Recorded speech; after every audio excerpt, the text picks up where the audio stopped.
یہ عرض کر رہا تھا کہ انسان جو ہے نا، اگر وحی کی تعلیمات نہ ہو، خدائی تعلیمات نہ ہو، تو انسان کا بیڑا غرق، وہ اچھے برے کو متعین ہی نہیں کر سکتا.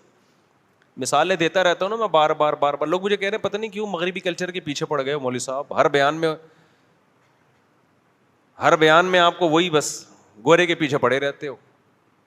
بھائی اس لیے پیچھے پڑے رہتے ہیں کہ تمہاری سارا مسئلہ ہی تمہارے ساتھ یہ ہے، جو فالٹ ہے وہ دور کرنا ہے نا بھائی ہم نے. آپ اسلام کے مقابلے میں مغرب کو، ہماری عورتیں کیوں بے حیائی کی طرف جا رہی ہیں، کیوں ان کے جسم سے دوپٹے اور برقعے اتر رہے ہیں، کیوں ماڈرن بن رہی ہیں؟ اس لیے کہ اس نظام حیات کو وہ اپنے لیے کامیابی سمجھتی ہیں. مرد زنا کی طرف جا رہے ہیں، اس نظام حیات کو وہ اپنے لیے کامیابی. دیکھو کچھ مسئلے حیا کے خلاف ہیں لیکن مجھے بتانے پڑتے ہیں. ڈاکٹر بھی بعض اب میرے خلاف ہو گئے ان مسائل میں. میں بار بار کہتا ہوں یہ لوگ جو فحش فلمیں دیکھتے ہیں، میڈیکل سائنس کہتی ہے کوئی نقصان نہیں ہوتا. خدا کی قسم جھوٹ بولتی ہے میڈیکل سائنس. آج کل لڑکوں نے یہ عادت بنا لی ہے فحش فلمیں دیکھنا اور ہینڈ پریکٹس وغیرہ، اور یہ جو ہاتھ سے اپنی خواہشات پوری کرنا، کہ کوئی نقصان نہیں ہے. ڈاکٹر پروموٹ کر رہے ہیں کہ ڈپریشن دور ہوتی ہے. جھوٹ بول رہا ہے ڈاکٹر. اپنے آپ کو ان ناتجربے کار ڈاکٹروں کی بھیٹ مت چڑھاؤ. دیکھو جو علم وحی کی ہدایت کے بغیر انسان حاصل کرتا ہے نا، خدائی تعلیمات کے بغیر، وہ علم آپ کو گمراہی کی طرف لے کے جاتا ہے. وہ گمراہی کی طرف لے کے جاتا ہے. ایک ڈاکٹر سے میری بات ہوئی، میں نے کہا مجھے ڈاکٹر صاحب ایک بات بتاؤ، لوط علیہ السلام کی قوم لڑکوں سے بدفعلی کرتی تھی. لوط علیہ السلام نے کہا عورتوں سے نکاح کرو، انہوں نے کہا ہمیں عورت سے نکاح میں رغبت نہیں ہے. اس زمانے کے جو حکیم ڈاکٹر ہوں گے، جو لڑکوں سے بدفعلی کرنے والا آدمی ہے، میڈیکلی اس کو کوئی نقصان ہوا؟ کوئی خون میں کمی، کوئی جراثیم چلے گئے، کوئی نقصان نہیں ہوا.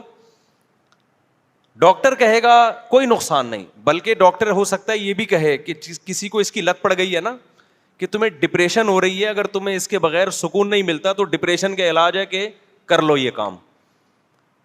لیکن پیغمبر کیا کہیں گے؟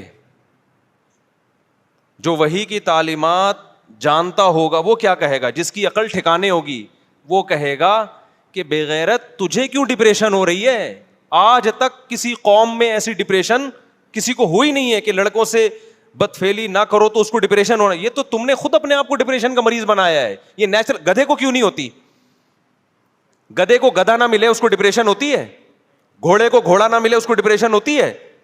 مرغے کو مرغا نہ ملے اس کو ڈپریشن ہوتی ہے؟ یہ تیرے اوپر کیوں وبال آیا ہوا ہے؟ اس کا مطلب تو نے اپنی عادت کو اپنے ہاتھوں سے برباد کیا ہے. سمجھ میں آ رہی ہے بات کہ نہیں آ رہی ہے؟ تو نے خود برباد کیا ہے.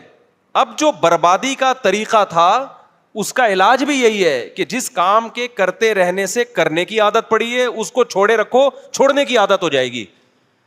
نہیں آئی میرا خیال ہے بات سمجھ میں؟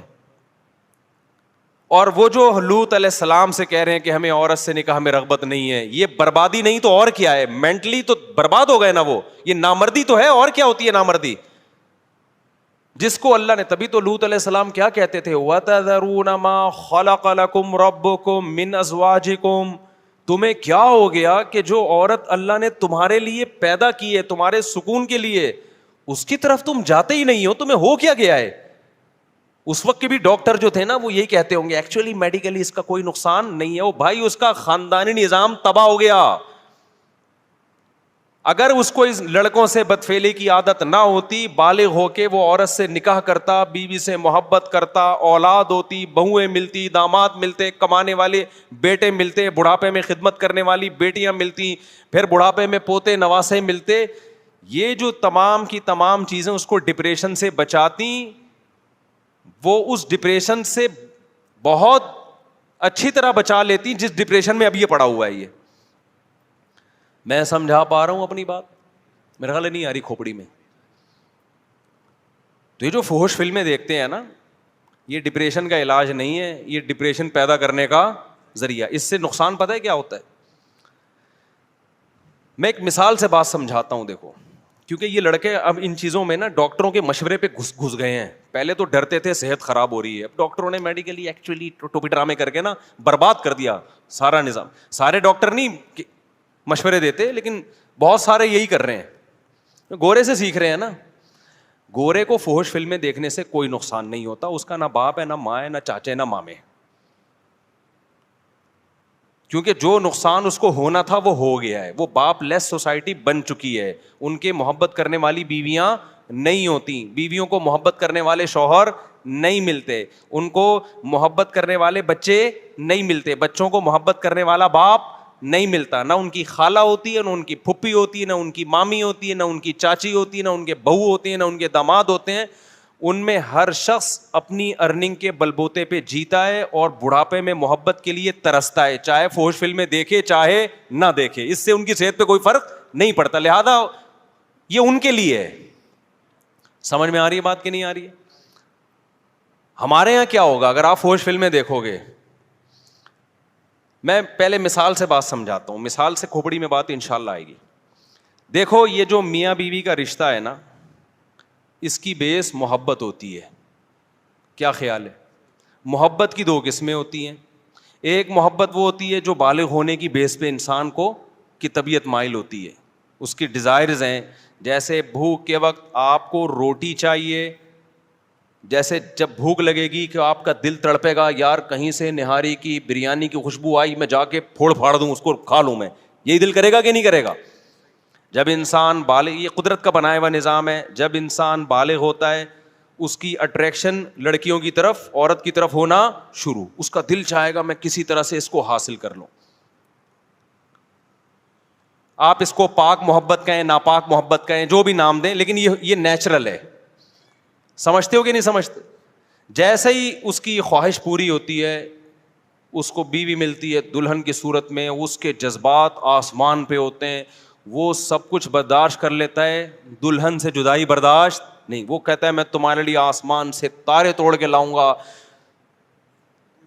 کراچی کے کھمبوں کو ہاتھ لگا کے آؤں گا میں. حالانکہ کراچی کے کھمبے کو ہاتھ لگانا دل گردے کا کام ہے, لیکن میں رسک لوں گا, میں کراچی کے کھمبے کو ہاتھ لگاؤں گا تم اگر کہو گی تو. یہ جذبات ہوتے ہیں, اور یہ چاہیے گھر بسانے کے لیے, چاہیے سیکسول ڈیزائرز ہی کیوں نہ ہو, یہ جنسی جذبات ہی کیوں نہ ہو, لیکن یہ فطرت نے پیدا کی ہے. کیونکہ ریلیشن, محبت جو ہوتی ہے کسی کے ساتھ رہنے کی وجہ سے ہوتی ہے.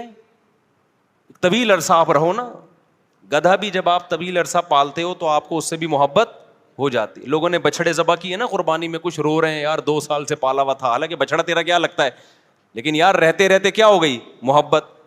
یہ دلہن کے ساتھ نہیں ہوتی یہ والی محبت, کیونکہ ابھی رہے تو ہے ہی نہیں. تو فطرت نے اس کا آلٹرنیٹ رکھا, سیکشول ڈیزائرز بہت زیادہ رکھ دی مرد میں, کہ بھائی ابھی نہیں ہے, لیکن تمہارے جذبات کی تسکین کے لیے ہے یہ. تو عورت کے لیے بھی میاں سے محبت, اور میاں کو بھی کس سے محبت ہوتی ہے؟ عورت سے. یہ میرا بنایا ہوا نظام نہیں ہے, یہ کس کا نظام ہے؟ فطرت کا بنایا ہوا, خدا کا بنایا ہوا. آہستہ آہستہ جذبات ٹھنڈے ہونے لگتے ہیں, محبت چینج ہونے لگتی ہے ریلیشن میں, کہ وہ آپ کے بچوں کی ماں ہے, وہ آپ کی خدمت کرتی ہے, آپ اس کے ساتھ گپ شپ لگاتے ہیں. وہ جذبات آہستہ آہستہ کیا ہوتے ہیں؟ ٹھنڈے ہونا شروع ہوتے ہیں. تو وہ ٹھنڈے ہونے کا بھی قدرت نے ایک ٹائم رکھا ہے کہ اتنی جلدی ٹھنڈے نہ ہو جذبات, آپ کے بڑھاپے تک چلتے رہیں یہ. اس کے بعد پھر وہ آپ کے بچوں کی ماں ہے, آپ کے باپ کی بہو ہے, آپ کے بھائیوں کی بھابھی ہے. یہ قدرت کا بنایا ہوا سیٹ اپ ہے.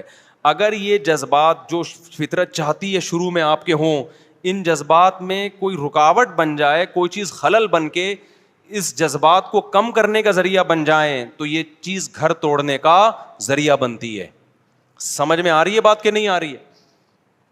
اب میں آپ کو ایک مثال سے بات سمجھاتا ہوں. نیچرل جتنی بھی چیزیں ہوتی ہیں نا, اس میں ہم میڈیکل سائنس یا ڈاکٹروں کے مشورے کے محتاج نہیں ہوتے. خوب سمجھ لو. مثال کے طور پر آج ڈاکٹر کہتے ہیں کہ رات کو جلدی سونا چاہیے, ساری سائنس کی تحقیق ہے نا یہ, صبح جلدی اٹھنا چاہیے. تو کیا مطلب 1000 سال پہلے تو ڈاکٹروں کی یہ تحقیق نہیں تھی, لیکن پھر بھی لوگ رات کو جلدی سوتے تھے, صبح جلدی. کیوں؟ اس لیے کہ یہ چیز انسان کی صحت کے لیے انتہائی ضروری تھی. اللہ میاں نے اس کو ڈاکٹروں کے حوالے نہیں کیا, انسان کو خود ہی سکھا دیا یہ کہ تو نے رات کو جلدی سونا ہے, صبح جلدی اٹھنا ہے. سورج غروب کر چیزوں میں یہاں سے بہت زیادہ ہے, حالانکہ صحتیں ان کی ہم سے اچھی ہوتی ہیں. کیوں؟ نیچر سے ہٹ گئے ہیں. سمجھ رہے ہو کہ نہیں سمجھ رہے؟ ہم نیچر پر ہیں. تو اپنے آپ کو ان جدید تحقیقات کی بھینٹ مت چڑھاؤ. سب سے پہلے کیا ہے؟ اسلام ہے. وہ تمہیں تمہاری صحت کے حوالے سے بھی گائیڈنس دیتا ہے اور تمہاری روحانی صحت کے حوالے سے بھی, تمہاری دماغی صحت کے حوالے سے بھی. تو میرا موضوع کچھ اور تھا, آج ہم کہیں اور کو نکل گئے. اب میں جلدی سے اصل موضوع کو 5 منٹ میں سمیٹ کے ختم کرتا ہوں. یہ بہت ضروری بات تھی کیونکہ آج کل بہت زیادہ اس کو سوسائٹی میں نا لڑکے آ کے بتا رہے ہوتے ہیں کہ میں یہ کام کرتا نہیں تھا, ڈاکٹر نے مجھے زندے پہ لگا دیا. ایسے لڑکوں نے بھی آ کے بتایا, کہہ رہے میں تھوڑا ٹینشن میں رہتا تھا, ڈاکٹر نے کہا کہ یہ کام کرتے ہو, میں نے کہا نہیں کرتا. انہوں نے کہا یہ کیا کرو, اس سے ٹینشن ختم ہوتی ہے. اس سے ٹینشن وقتی طور پہ ختم ہوتی ہے, اس کے بعد مزید بڑھتی ہے. پھر 1 دفعہ نہیں 2 دفعہ نہیں, پھر کرتے رہتے ہیں یہ لوگ یہ کام. اور ایک دفعہ اپنے آپ کو بچا لیا اس کام سے, اپنی خواہشات پہ قابو پا لیا, تو پھر ٹینشن ہوتی نہیں ہے, عادت ہو جاتی ہے برداشت کرنے کی. سمجھتے ہو کہ نہیں سمجھتے؟ تو میں جلدی سے آج سمیٹتا ہوں. کلا انہا, قرآن کیا کہتا ہے؟ وَإِنَّهُ لَتَذْكِرَةٌ لِّلْمُتَّقِينَ, یہ قرآن نصیحت ہے ان لوگوں کے لیے جو آخرت سے ڈرتے ہیں. اس سے پتہ چلتا ہے کہ جو آخرت سے نہیں ڈرتے ان کو نصیحت حاصل نہیں ہوتی. جب خود ان کو نصیحت حاصل نہیں ہوتی تو وہ دوسروں کو کیا نصیحت کریں گے میرے بھائی؟ تو آپ یورپ کو اپنا باپ بنایا ہوا ہے, ان سے پوچھ رہے ہو کہ ہمیں کیا کرنا چاہیے. قرآن کہہ رہے ہیں ان کے پاس خود نصیحت نہیں ہے, تم ان کو سمجھاؤ کہ کیا صحیح ہے کیا غلط ہے.